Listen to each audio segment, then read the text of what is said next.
Mi exposición no es extensa, he tratado de buscar lo esencial que decir. Quisiera agradecer a la Pastoral por la invitación a participar de este curso como exponente con este tema, concepto ético de la docencia, que forma parte de esta tríada de exposiciones en este curso, de aspectos éticos de la enseñanza remota. Bueno, quisiera agradecerles también a ustedes por su tiempo de estar aquí y vamos entonces a nuestro tema. Primero, aclarar qué entendemos por concepto ético de la docencia, ¿ya? Yo he pensado que para esta presentación podemos pensar que son las dimensiones éticas de la docencia universitaria, ¿ya? Cada uno de nosotros como profesor, profesora universitario, se encuentra con algunas dimensiones éticas en su quehacer, en su persona, en su trabajo, y eso es lo que vamos a tratar de comentar en este concepto ético de la docencia universitaria. Probablemente cada uno de nosotros tiene intuitivamente algunas ideas respecto a qué significan las dimensiones éticas del rol docente. Seguramente también todos y todas las personas aquí presentes son personas muy éticas, ¿ya? Y entonces puede ocurrir que alguien piense, no creo que ustedes, pero en general se puede pensar que no es necesario estudiar cuestiones de ética, puesto que basta con la impronta personal, el carácter personal, la honestidad personal. Pero no es así, es necesario justamente reflexionar y estudiar las cuestiones éticas de los saberes, de las disciplinas, de las prácticas, ¿ya? Por lo tanto, creo que es súper importante este tema. De tal manera de estar mejor preparados cuando nos enfrentemos con situaciones conflictivas que tienen que ver con valores, con cuestiones éticas, y podamos resolverlas de mejor manera. La ética dista mucho de ser aquella como caricatura, ¿verdad?, dentro de los dibujos animados en que se pone un angelito y un diablito que hablan a la conciencia entre hacer el mal y el bien, sino que es algo mucho más complejo que eso y que realmente necesita una formación. Y por eso es muy importante, repito, este tema. Eh, para mí, en general, la cuestión de la ética, y así se la transmito también a mis estudiantes, es como una especie de atril ya o marco en el cual uno de alguna manera delinea el formato, las dimensiones, los alcances de lo que uno quiere realmente hacer, pero la obra creativa es la vida personal, la práctica profesional de cada uno. Pero esa práctica profesional tiene que estar en un marco, en un atril, podríamos decir, que son las orientaciones éticas. Entonces, para esta cuestión, para delinear ese marco, yo he pensado 3 puntos para mi presentación. ¿Quién es el o la docente universitario, universitaria, desde sus rasgos éticos? 2, brevemente algunos rasgos del contexto de aula virtual. Y 3, ¿cuáles serían entonces las dimensiones éticas del quehacer docente? Vamos entonces a ello, ¿ya? ¿Quién es el o la docente universitario? Aquí esta foto me estuvo dada por la propia diapositiva, me sugirió el mismo PowerPoint esta foto y la encontré tan bonita, parece de profesores, ¿verdad? Da la impresión como de la India, de Pakistán, la encontré muy bonita, así que ahí la dejé, ¿ya? ¿Quién es el docente universitario? Aquí yo propongo una definición, podríamos estar conversando años sobre esto, pero después lo podemos conversar, ¿ya? Voy a partir del punto de vista que es un profesional, lo que ya nos ocasiona una pregunta, porque como docentes universitarios, no sé si todos tenemos formación. Tenemos generalmente formación en nuestras disciplinas, pero como docente universitario hay allí una cuestión, ¿ya? Bueno, pero el docente universitario es un profesional cuyo fin es colaborar en el crecimiento académico profesional e implícitamente personal y ciudadano de cada estudiante en un contexto formativo más amplio, una carrera, por ejemplo, mediante el presentar experiencias, saberes y acciones pedagógicas que buscan que él o la estudiante despierte y o desarrolle capacidades como actitudes, saberes, habilidades y competencias. Digo colaborar, su fin es colaborar, ¿ya? Su fin no es enseñar, sino colaborar, ¿ya? ¿Por qué? Por dos razones. Una, porque evidentemente el rol del profesor, profesora, no es el único que está actuando en la formación de los estudiantes, sino que hay muchos otros. Está la institución, está el clima moral social, están las familias, y hoy en gran medida las redes sociales, eh, las series de Netflix, bueno, etcétera, los amigos, ¿ya? Hay muchas cuestiones que están allí colaborando en ese proceso de formación del estudiante y el profesor es un colaborador fundamental, pero que tiene que entenderse en ese marco. Pero además, por una razón quizás más profunda también, y es que yo consigo la docencia un poco también apoyada en un autor que es muy querido por mí, que yo estudio, que es Agustín de Hipona, quien en los años, en el siglo IV, V, escribe un diálogo de magistro, del maestro, en el cual él habla con su hijo adolescente, Adeodato. eh, es un diálogo verdaderamente que existió, ya existió en la vida real ese diálogo, y él después escribe eso, el mismo Agustín lo dice. Eh, bueno, y ahí hablan sobre la cuestión del enseñar, del aprender, ¿ya? Y entonces ahí Agustín dice una cuestión bien paradójica, pero muy contemporánea. Dice, en el fondo, el maestro nunca puede enseñar nada, ¿ya? El maestro nunca puede enseñar nada, sino lo que puede hacer es presentar ante el otro una serie de cuestiones, pueden ser contenidos de conocimiento, de habilidades, de valores, fines, etcétera, que los presenta el estudiante y deja que ese estudiante haga la labor, él, en su conciencia, en su razón, en su libertad, de asimilar, de aceptar eso que le están presentando como verdadero o no, es decir, de incorporarlo a su alma, diríamos, ¿ya? Y por lo tanto, allí se inicia una cuestión bien importante para lo que quiero exponer. La cuestión del ser profesor, profesora, es iniciar una relación con alguien en que el docente tiene un rol, pero no es el único rol en la relación. El otro es el estudiante. ¿Ya? El enseñar, el aprender, tiene mucho que ver con lo que pone también el estudiante. ¿Ya? Bien, eso por una parte.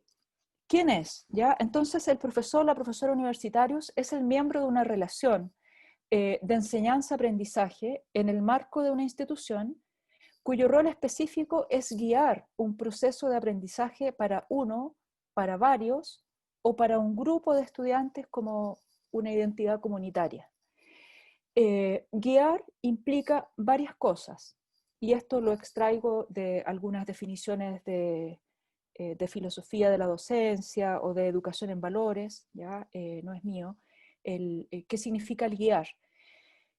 Varias cosas. Primeramente, diseñar, implementar y evaluar prácticas educativas. O sea, hay que ser experto en esto, en poder diseñar un programa, implementarlo, evaluarlo. También en gestionar, es decir, como experto, experta, tiene que saber gestionar eso que ha diseñado, canalizándolo en un proceso que es de alguna manera dinámico y tiene que ver con otros con los cuales nos encontramos en el proceso. Y también el tercer punto es ser modelo de actuación académica y profesional. Por eso puede decirse que el profesor, profesora es guía, gestor y modelo. ¿Ya? Guía, gestor y modelo, porque sabe diseñar, pero sabe también llevar a cabo ese diseño en un proceso con otros y también se esfuerza por ser un modelo. Conversaremos sobre esta cuestión.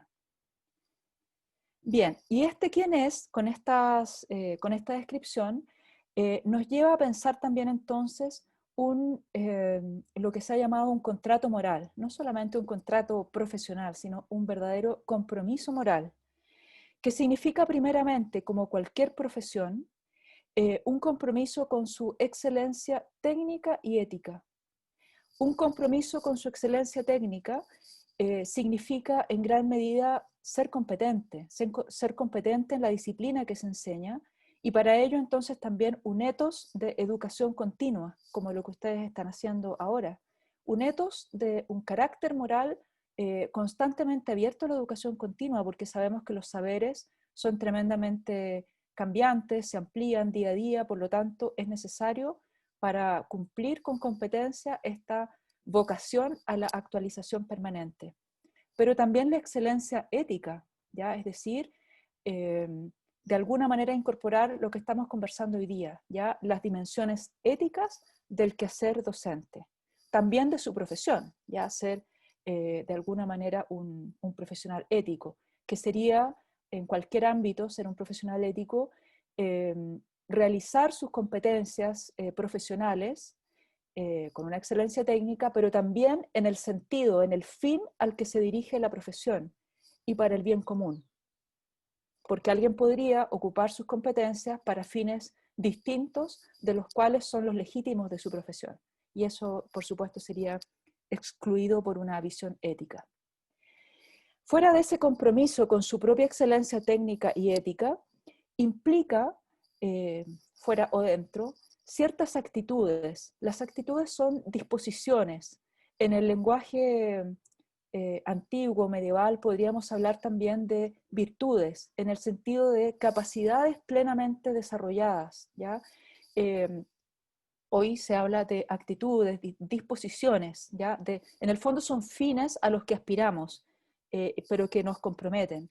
Ciertas actitudes ante los estudiantes, ante nuestros pares, los otros profesores y profesoras, ante la institución en general, pero también ante el medio social, cultural, ambiental.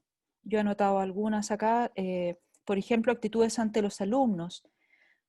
Ser consecuente entre lo que se hace y lo que se dice en las decisiones. Hacer explícitas las actuaciones, dando a conocer previamente a los estudiantes el proyecto de trabajo. Crear un buen clima en el aula, en que todos se sientan respetados, incluidos, integrados, partícipes. Ver en cada alumno una persona única e irrepetible. Esta es nuestra obligación, ver en cada uno de ellos una persona única e irrepetible. Ahora, darse el tiempo de conocerlos como tales ya es una aspiración, porque depende también de la peculiar situación pedagógica de que se trate. Por ejemplo, es muy distinto en un grupo a lo mejor pequeño de un seminario que en un curso masivo, esta aspiración. Pero sí hay una obligación de verlos, ya respetarlos como personas únicas e irrepetibles. Las actitudes ante los pares, ante nuestros colegas profesores, algunas que he pensado, estar disponible para cooperar en proyectos de otros, si se le pide, compartir los recursos pedagógicos, profesionales, académicos, el reconocimiento de la experticia del otro, conocer su trabajo, interesarse por el trabajo de los profesores. La actitud ante la institución, ante la universidad, en este caso una facultad, una escuela, un instituto, un centro, sentirse parte de la institución en que desarrolla su trabajo, conocerla en profundidad, participar en la elaboración de documentos, de proyectos que la enriquezcan con sentido crítico y cooperativo. Actitudes ante el medio social, ser puente de comunicación entre el mundo universitario y el entorno social externo. Interesarse en la comprensión del mundo social, natural, del conocimiento, del arte, las diversas manifestaciones de la cultura humana. Interesarse en la comprensión de las problemáticas y las situaciones contingentes que afectan a la sociedad chilena, latinoamericana, mundial, con especial atención a sus connotaciones éticas y conectando con ellas en su labor. Bien, todas estas actitudes tienen una disposición, una actitud básica, transversal, que es la actitud dialógica. En una visión, en un concepto ético del docente contemporáneo, es completamente necesaria una actitud dialógica. ¿Qué significa esta actitud dialógica? Por una parte, resolver los conflictos y realizar el trabajo de una manera dialógica, pero también siguiendo las orientaciones de la ética dialógica, de la ética discursiva o comunicativa contemporánea, significa también estar dispuesto a una búsqueda cooperativa de los fines, de lo justo, intentando de alguna manera incorporar los intereses de los otros en nuestros propios proyectos. Aquí, por ejemplo, una cuestión que surge y que me planteé en esta presentación y que no tengo resuelta, pero lo puse en las preguntas que salen a continuación. ¿Qué esperará de nuestro programa docente el estudiante, la estudiante? A lo mejor muchos de ustedes se lo preguntan.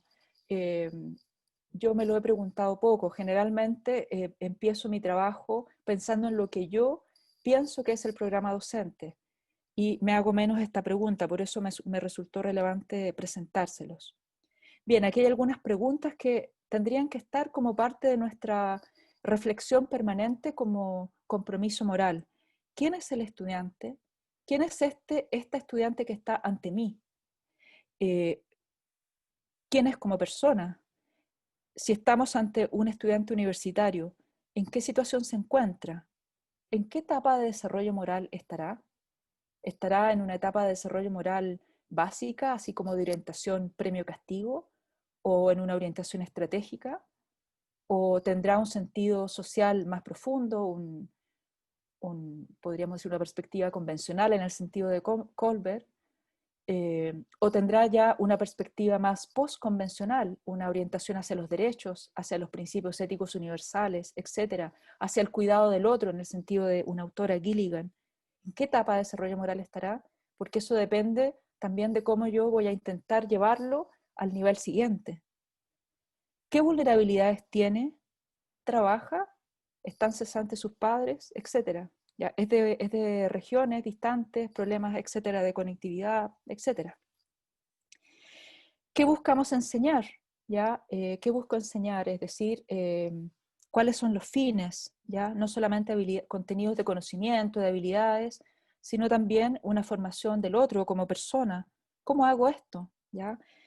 Yo pensaba que una persona, lo voy a decir un poquito más adelante, pero en el fondo estamos pensando en formar una persona con un proyecto vital, profesional, ciudadano, un profesional capaz de autonomía responsable, con sensibilidad científico-técnico-social, comprometido con el bien común, con el respeto a la naturaleza, con capacidad de juicio moral en diversas situaciones, orientado por principios éticos y el cuidado del otro que está a su cargo o que está en situación vulnerable. Ya, eso buscamos enseñar. Y como les decía, falta esta otra pregunta hacernos, ¿ah? ¿Qué espera aprender o qué espera de nosotros el estudiante? ¿Qué espera de un docente universitario?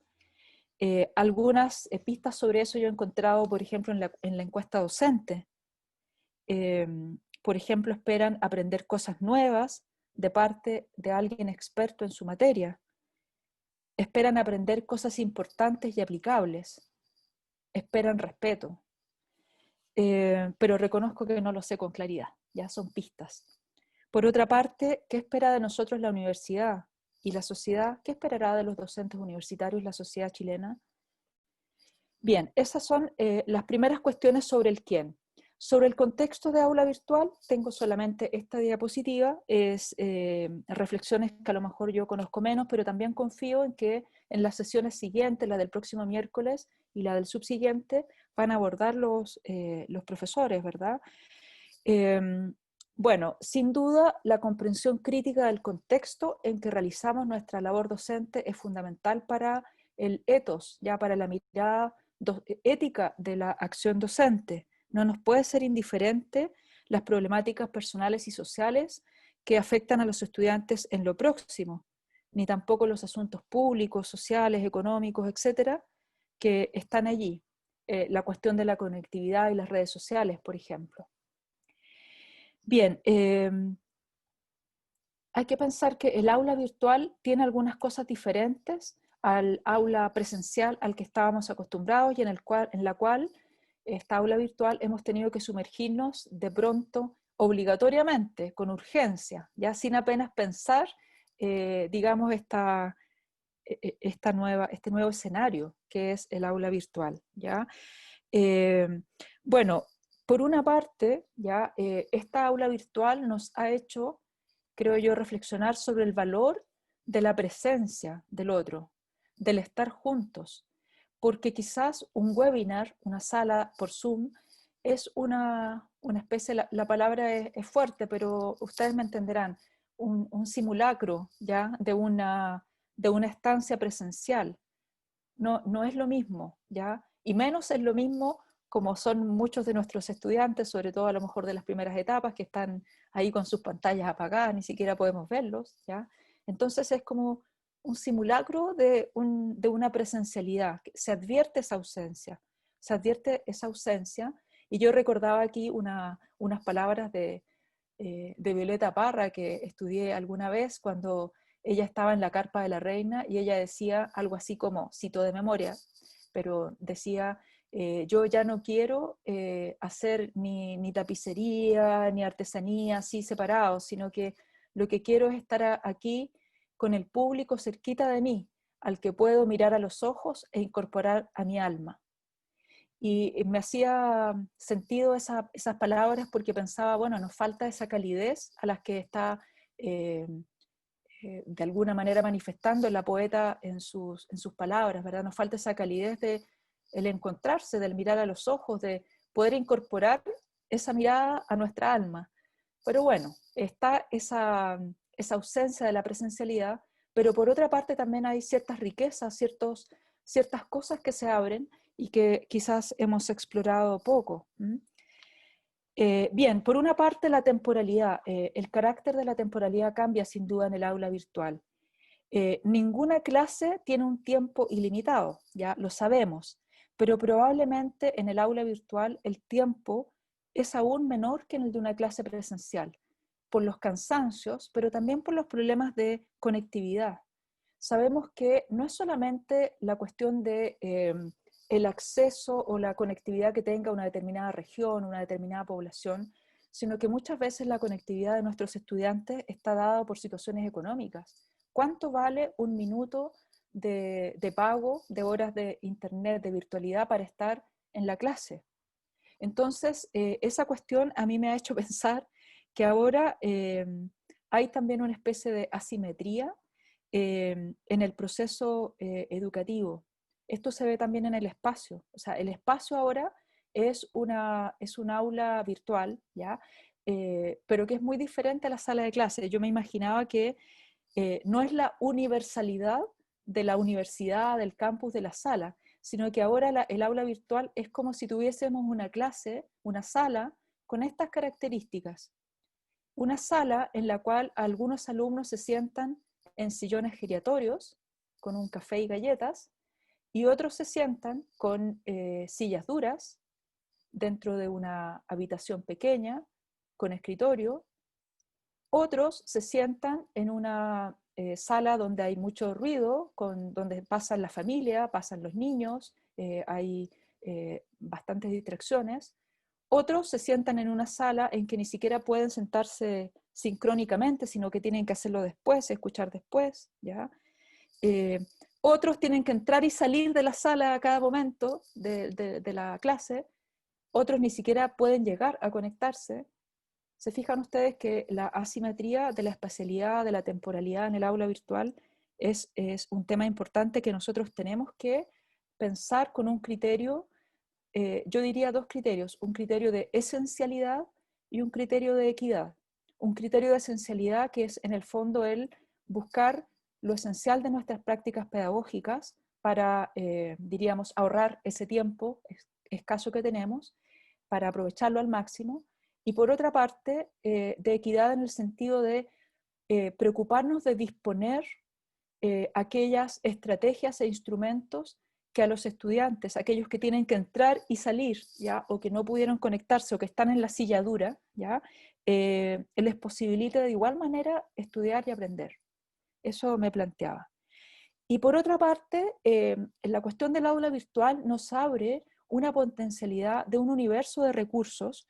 Por una parte está el aprendizaje nuestro, que ha sido duro, para mí por lo menos, de las plataformas, ¿ya? De las plataformas educativas, Canvas, que la encuentro fantástica en verdad, me ha ayudado mucho. Eh, pero más allá de eso, hay toda una transformación que quizás no hemos hecho, no la hicimos en este semestre pasado, a lo mejor hablo por mí, ¿ya?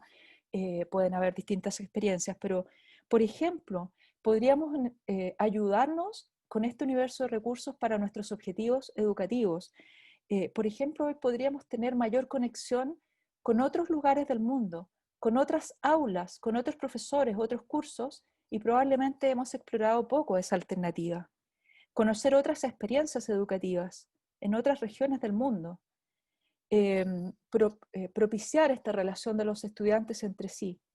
Entonces, hasta aquí puede ser que algunos de nosotros, lo digo por mí, hemos mirado esta aula virtual como en qué medida puede reemplazar mi aula presencial, cómo lo hago lo mejor posible, pero también exige de nosotros una nueva mirada, o sea, podemos potenciar otros fines. Entonces, en ese sentido, la pregunta sobre el contexto de aula virtual que yo me he hecho desde una perspectiva ética es, ¿qué puedo transformar según criterios de esencialidad, de equidad temporal y espacial y de posibilidad de conexión virtual con el mundo? Bien, y vamos entonces a la última parte, que son las dimensiones éticas del quehacer docente. Vuelvo a poner acá la definición inicial que yo mantenía, que es, la repito, ¿verdad? El profesor, la profesora universitario, es un profesional cuyo fin es colaborar en el crecimiento académico profesional e implícitamente personal y ciudadano de cada estudiante en un contexto formativo más amplio, en una carrera, por ejemplo, mediante el presentar experiencias, saberes y acciones pedagógicas que buscan que él o la estudiante despierte y o desarrolle capacidades como actitudes, saberes, habilidades y competencias. Es un profesional que colabora en el marco de una relación, ¿ya? Una relación con otros. Y bueno, yo básicamente lo que quería decirle, lo traté de poner en esta diapositiva, que es mi última diapositiva, ya la siguiente es un par de preguntas para la discusión, y en la cual yo he tratado de sintetizar lo que yo veo como las dimensiones éticas del quehacer docente. Me costó hacer esta diapositiva, ¿ya? Pero bueno, aquí integré unas imágenes de profesor, profesora y estudiante allí sacadas de internet, ¿ya? Pero bueno, traté de poner lo que pienso que deben ser las dimensiones del profesor, profesora, pensando también en el alumno. Primero pensemos en quién es el alumno, ¿ya? Lo primero, pienso yo, que un profesor, profesora, dentro de su quehacer, tiene que tener en cuenta es que el estudiante es un quién, no solamente es un qué, o sea, no es una antropológicamente mirado una persona, sino que es un quién, es un alguien con una narrativa, con una biografía. Por lo tanto, con unos fines, con unos valores en sí mismo, ¿ya? O sea, bueno, él diría que él es un fin en sí mismo, pero quiero decir que además él, como ser libre, racional, con su sentimiento, con su alma, con su profundidad, con su espíritu, con su historia, él ya trae unos fines personales, una mirada del mundo, unos valores, una perspectiva. Y no es una tabla rasa del estudiante, no es un papel en blanco. Y por lo tanto, esa persona, tenemos que tenerlo siempre en cuenta, siempre en consideración. Y eso nos permite, por lo tanto, entender lo más fundamental del quehacer ético del docente, entender la dignidad del estudiante, la dignidad de su ser personal, que consiste en esto, en su ser persona, con toda su profundidad, en la cual no puedo entrar acá, excepto que salga en las preguntas, un ser libre, ¿ya? Un ser libre con sus fines, con sus valores, que está, como decíamos, en cierta etapa del desarrollo moral, no sabemos en cuál. Puede que esté en una etapa de orientación simplemente instrumental, estratégica, y que haya que despertar su sentido comunitario, social, incluso legal, ¿ya? El sentido de la legalidad, el sentido de la norma. Y, por supuesto, el sentido de principios éticos universales, derechos, etc. Es alguien, además, ¿ya? Que percibo con fuerzas, con energías. Todos tenemos fuerzas y energías para realizar nuestra vida, pero obviamente el estudiante, por su edad, es alguien que probablemente tiene más fuerzas que nosotros. A lo mejor no, alguno de nosotros puede ser un gran deportista, ¿ya? Y tener muchas fuerzas, ¿ya? Pero es propio de ellos tener mucha fuerza y energía, entonces tiene mucho que dar, mucho que hacer, mucho que entregar, ¿ya? Es algo que hay que cuidar también, porque las fuerzas no son ilimitadas, y si, por ejemplo, nosotros como docente pusiésemos sobre los hombros de los estudiantes cargas ilimitadas de trabajo, también podríamos agotar sus fuerzas y de alguna manera ocasionar un daño. Entonces, tienen fuerzas, pero no ilimitadas, ¿ya? Están en una situación, en ciertas circunstancias, ya lo veíamos pensando en el tema del aula virtual, pero también familiar.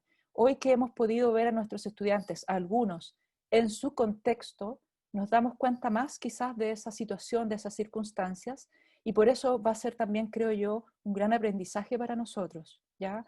De dónde provienen, quiénes son, qué hacen, qué dificultades tienen. Muchas veces en situaciones de vulnerabilidad, nosotros no sabemos en qué situación se encuentran.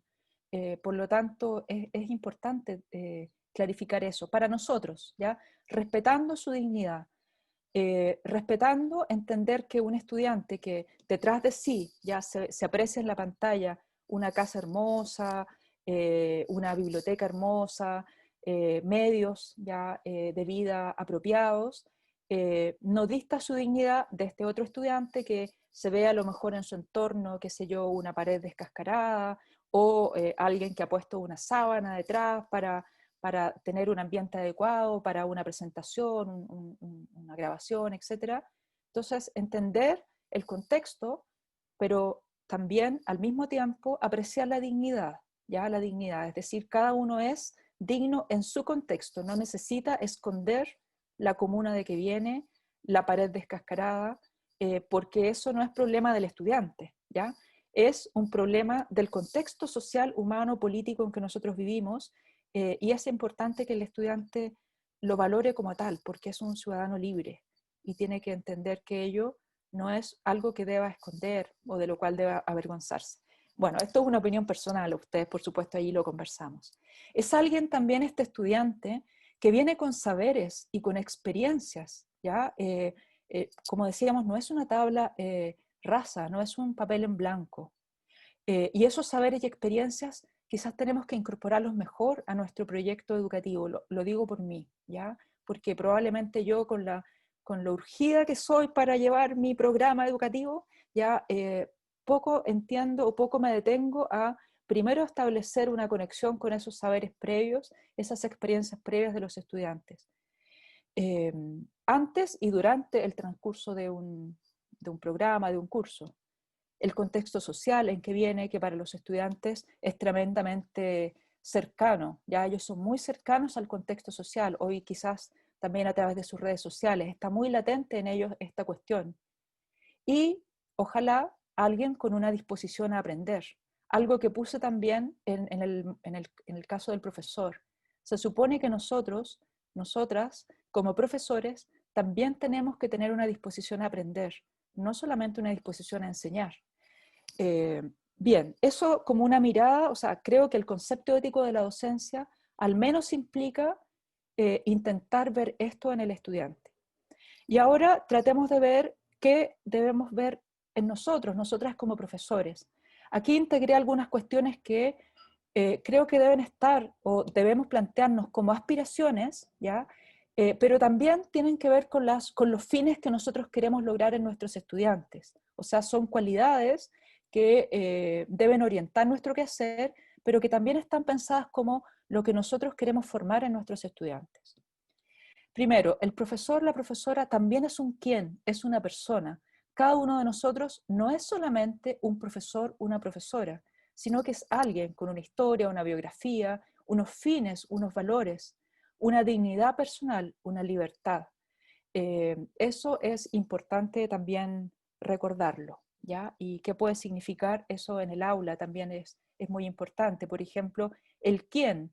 El quién puede significar, digo un ejemplo, no el único, pero que en alguna situación nosotros también tengamos que exponer o comunicar nuestros propios valores. Creo que siempre hoy los valores hay que comunicarlos de una manera muy respetuosa, entendiendo que el otro es un quién, que también tiene sus fines y valores, que no podemos despreciar ni imponer los nuestros a los de otro, pero sí a veces uno puede eh, comunicar los valores de una manera respetuosa. Por ejemplo, decir, ante esta situación hay muchas miradas, todas son valiosas, porque todas las personas son libres y dignas. Pero lo que yo he reflexionado o lo que yo pienso en mi experiencia es, etcétera, ¿ya? Es decir, cómo exponerlo, presentarlo de una manera que el estudiante le significa una apertura al diálogo, ¿ya? Al entender al otro, al valorarlo, y quizás también incorporarlo a su propio bagaje, en cuanto nosotros también somos modelos de actuación. El quién. Bien, luego yo pondría aquí estos principios, estas cualidades no están, podríamos decir, jerarquizadas, ¿ya? Sino que están en desorden. Pero sí me parece, por lo menos en mi experiencia yo lo he aprendido así, que el principio más básico de toda actuación pedagógica, y esto lo he aprendido del médico Hipócrates de Cos, ¿ya? Es no dañar, primum non nocere, ¿ya? Ante todo, no dañar, es decir, nosotros podemos establecer como fines de nuestra práctica educativa muchos, enseñar esto, lo otro, etcétera, pero ante todo, lo primero que debiésemos plantearnos, creo yo, es no dañar. Significa plantearnos muy en serio cómo no vamos a hacer que nuestros estudiantes, después de la interacción con nosotros, en nuestros cursos, en nuestras clases, no salgan dañados, con un sentimiento de discriminación, por ejemplo, con un sentimiento de no inclusión, con un sentimiento de no respeto, ¿ya? O sea, ante todo, esa es como la base mínima, mínima, mínima del ethos docente, no dañar. Yo creo que de toda actuación profesional, pero en esto hay que ser muy delicado en el tema docente. Bueno, hay muchas otras cuestiones, las voy a decir allí como un poco en desorden, ¿ya? Y después las podemos ir conversando, porque se va acabando el tiempo, tengo yo un cuarto para las 11 y este curso dura hasta las 11, entonces simplemente las voy a describir y allí en la conversación pueden salir algunos aspectos que a ustedes les interesen más, ¿ya? Sin duda la excelencia técnica y ética, ya lo dije, la competencia y la integridad tienen que ser parte del ethos docente. La empatía, o sea, la capacidad de conocer y diríamos cuidar, ¿ya? Ese otro que es nuestro estudiante, nuestra estudiante, ¿ya? Incluso también podría ser simpatía, simpatizar, o sea, sentir con el otro, pero al menos una empatía, un tacto, un sentido de en qué situación se encuentra el otro para de esa manera eh, coordinar o modificar mis prácticas. El diálogo, ya lo dije, transversal, siempre la escucha y dispuesto a aprender. La confianza, aquí hay una cuestión del ethos docente que yo estoy convencida y se los planteo a ustedes. Lo aprendí de un profesor de ética español y me ha resultado muy convincente. Él decía, es más ético confiar que desconfiar. Es más ético confiar que desconfiar.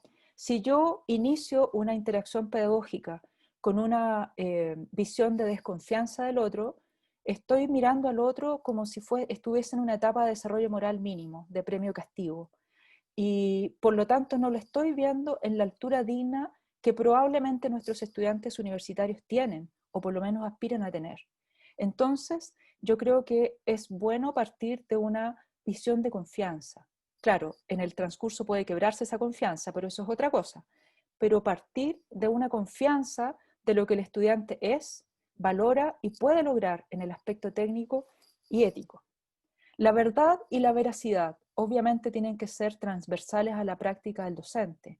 La veracidad es la verdad, pero puesta en el ámbito de la relación comunicativa. Palabra veraz significa nuestro discurso diciendo lo que realmente pensamos y creemos. Podemos estar equivocados, pero esto es lo que pienso. El sentido de que esta acción pedagógica es una relación, ya lo decíamos, y un proceso, ¿ya? En el cual nosotros vamos colaborando.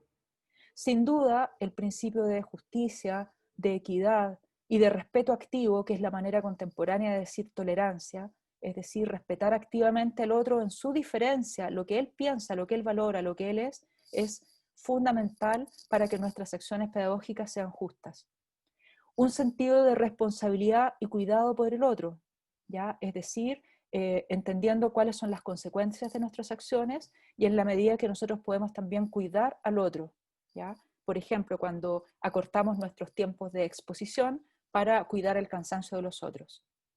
Bien, los saberes, las habilidades, las actitudes, las competencias son los fines, ya que nosotros normalmente nos ponemos en cualquier programa pedagógico. Juicio técnico y ético, la capacidad de razonar, eso es el juicio, no es la capacidad de enjuiciar en el sentido de un tribunal, de juzgar y culpabilizar y criminalizar, sino que juicio en filosofía significa razonamiento.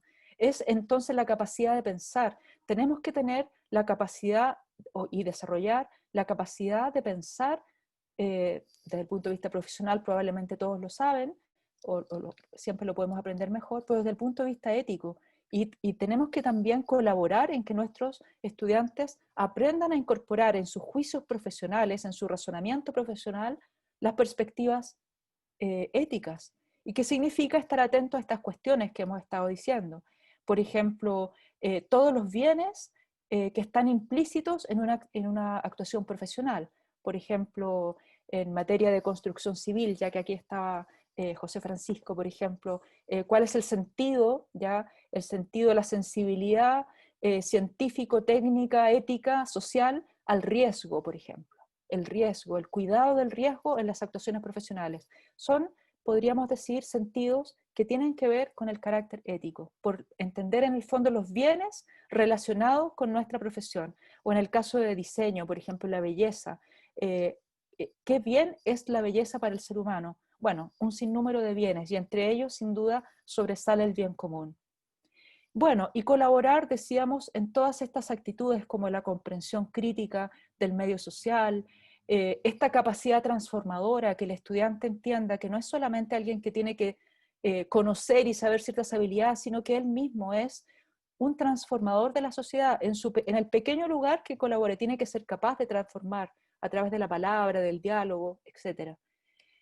Con esta sensibilidad que decíamos, científico, técnica, social, ambiental, el sentido de la paz también como un gran valor, creo yo, en el mundo contemporáneo, un bien muy apreciado. Y entonces, para finalizar con esa mirada, yo propongo sus preguntas, pero también yo me planteaba estas, ¿ya? Uno, ¿qué agrega el ethos UC al concepto ético del profesor y profesora? O sea, ¿qué agrega la misión de la UC? Muy importante para el tema de la pastoral también, la pastoral UC. Y también, como para conversar, ¿qué opinan de esto, verdad? Dice un autor, Martínez, dice, probablemente el profesor o profesora del futuro o será un auténtico profesional de las relaciones humanas, un artesano, artesana en el proceso de construcción de las personalidades de sus estudiantes y una persona culta y sabia, o no lo será. Bueno, gracias. Eso es lo que quería presentar.